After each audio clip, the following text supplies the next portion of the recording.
सांस में भी दिक्कत है, इन्फेक्शन होता है इन चीज़ों से, हर चीज़ में प्रॉब्लम आती है। सांस लेने में मुझे दिक्कत है, देखो मैंने मास्क नहीं मिला तो मैंने ये मफल बांध लेगा है। परेशानियां तो हो रही हैं, कुछ आंखों में हल्की सी जलन भी मच रही है और नाक में भी दिक्कत हो रही है। समस्या सांस लेने में खांसी हो रही है, खांसी जुकाम हो रहा है, सांस लेने में दिक्कत आ रही है।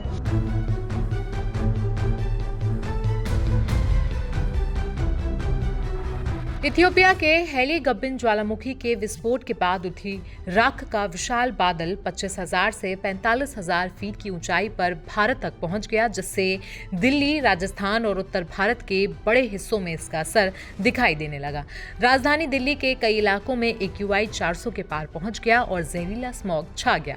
आनंद विहार, एम्स और सफदरजंग के आसपास दृश्यता कम हो गई है। ज्वालामुखी राख के कारण अकासा एयर, इंडिगो और कई अंतर्राष्ट्रीय उड़ानों के रूट भी बदल दिए गए हैं, जबकि कई सारी उड़ानें रद्द की गई हैं। DGCA ने एयरलाइंस को चेतावनी जारी कर राख वाले क्षेत्रों पर ऊंचाइयों से दूर उड़ान भरने, रूट बदलने और इंजनों की जांच करने को कहा है। वैज्ञानिक के अनुसार सतह पर हवा की गुणवत्ता पर ज्यादा असर नहीं होगा, लेकिन ऊंचाई पर उड़ानों पर इसका असर बना रहेगा। इस समय यूथोपिया में फटे ज्वालामुखी का असर दिल्ली, राजस्थान और उत्तर भारत के बड़े हिस्सों पर दिखाई दे रहा है। ज्वालामुखी का राख इतना खतरनाक है कि अकासा एयर से लेकर इंडिगो तक कई सारी फ्लाइट्स ने अपनी अपनी उड़ानें रद्द कर दी हैं। चिंता की बात यह है कि राख का बादल हरियाणा के आसमान में भी दिखाई दे रहा है। जानकारों के मुताबिक गुजरात तक भी ये पहुंच सकता है। इसके अलावा पश्चिमी यूपी की पहाड़ी इलाके और हिमाचल पर इसका असर दिखने वाला है। ऐसा कम ही देखने को मिलता है कि भारत से इतनी दूर फटे ज्वालामुखी का असर देश के इतने राज्यों में दिखाई दे।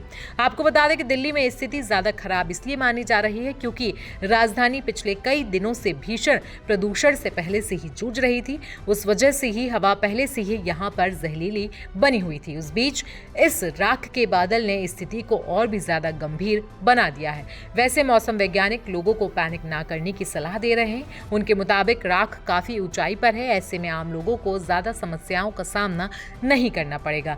जानकारी के लिए बता दें कि अफार क्षेत्र के हेलीगुब्बी में ज्वालामुखी फटा था, लेकिन ये एक ऐसा ज्वालामुखी था जो कई दशकों से शांत पड़ा था। ऐसे में इसका कोई रिकॉर्ड भी दर्ज नहीं था। अभी के लिए ज्वालामुखी की वजह से किसी की जान नहीं गई है, लेकिन यमन और ओमान दोनों ने एहतियात के तौर पर लोगों को सतर्क रहने की सलाह दी है। ऐसे में चलिए आपको सुनवाते हैं कि दिल्ली में इसके असर के कारण लोगों को किन किन परेशानियों का सामना करना पड़ रहा है। इतना पॉल्यूशन हो रहा है, इससे क्या क्या दिक्कतें आ रही है, क्या क्या परेशानी? भाई देखो, प्रदूषण होएगा तो दिक्कत तो आएगी, साफ सी बात है। सांस में भी दिक्कत है, इन्फेक्शन होता है इन चीज़ों से, हर चीज़ में प्रॉब्लम आती है। सांस लेने में मुझे दिक्कत है, देखो मैंने मास्क नहीं मिला तो मैंने ये मफल बांध लेगा है। 3 बजे आते हैं हम, रात को ही आते हैं, वैसे तो 8 बजे प्रदूषण ज़्यादा रहता है। सरकार के निबंधन के ये प्रदूषण पर आरोप लगाए, मतलब इसको रोके। क्या करना चाहिए? गवर्नमेंट इस पर आरोप लगाए, जो भी जिस चीज से ये प्रदूषण हो रहा है उस चीज पर आरोप लगाए, रोके उसको जल्द से जल्द। जो बीमार, ताकि लोग बीमार न पड़े। बीमार पड़ेंगे तो देखो परेशानी हमें ही होगी। हाँ, परेशानियां तो हो रही हैं, कुछ आंखों में हल्की सी जलन भी मच रही है और नाक में भी दिक्कत हो रही है, जैसे कि सर्दी जुकाम की सी शिकायत बन जाती है इस पोल्यूशन से। क्या कुछ सावधानी बरत रहे हैं इस पोल्यूशन को लेकर? मास्क लगा रहे हैं, इस मास्क लगाने से कोई दिक्कत ना हो रही है। सरकार को कुछ कहना चाहेंगे पोल्यूशन को लेकर? सरकार इसमें क्या करेगी? पोल्यूशन तो इसके लिए कैसे खत्म होगा? ये पोल्यूशन कैसे खत्म होगा? कोई इसका इलाज है पोल्यूशन खत्म करने का? D1 जैसे नंबर ये सब और इवन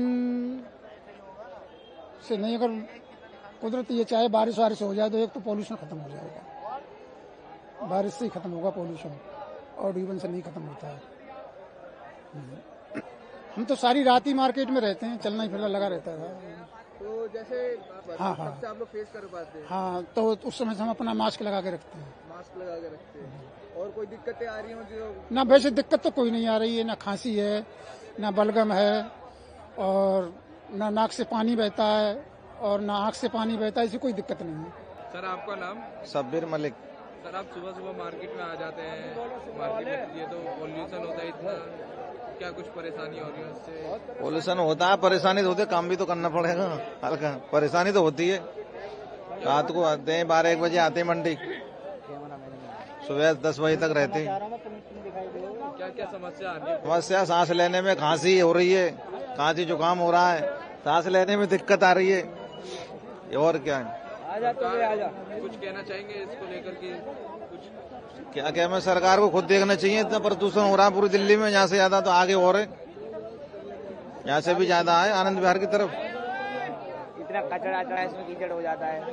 अब बचने के लिए क्या है, क्या बचे, घर में बैठे रहे फिर काम न करें है जी भाई, घर में रहे तो फिर प्रदूषण न लगेगा, काम तो करना पड़ेगा। मास्क, हाँ मास्क तो लगाना पड़ेगा। अब मास्क लगाए पे सुनाई ना आती है ना ग्राहक को, कस्टमर को अगर रेट बताएं बात करें तो सुनाई ना आती है कस्टमर को मास्क लगा के, ये है दिक्कत। क्या नाम है आपका? मेरा नाम जमील। अंकल, सुबह सुबह मार्केट में यहाँ पे लगाते हैं तो इतना पॉल्यूशन हो रहा है, उसको लेकर क्या कुछ कहना है? हाँ, खांसी वासी हो रही है, वो हो रही है, और प्रदूषण ज्यादा फैल रहा है मंडी में। सुबह आते हैं और होती है धूल मिट्टी जमी रहती है। तो इससे बचने के लिए क्या क्या चीजें हो? अब ये लगा लेते हैं, बस खोल देते हैं, जब लगा देते हैं, और जब ग्राहक आता है तो खोल के अब बात करते हैं। तो अगर आप भी ऐसे किसी इलाके में रहते हैं जहां पर वायु गुणवत्ता बहुत ज्यादा खराब है तो कृपया कर अपने अपने घरों में रहें और एयर प्यूरिफायर्स का जरूर से इस्तेमाल करें। बाकी देश दुनिया की खबरों के लिए बने रहें हमारे साथ।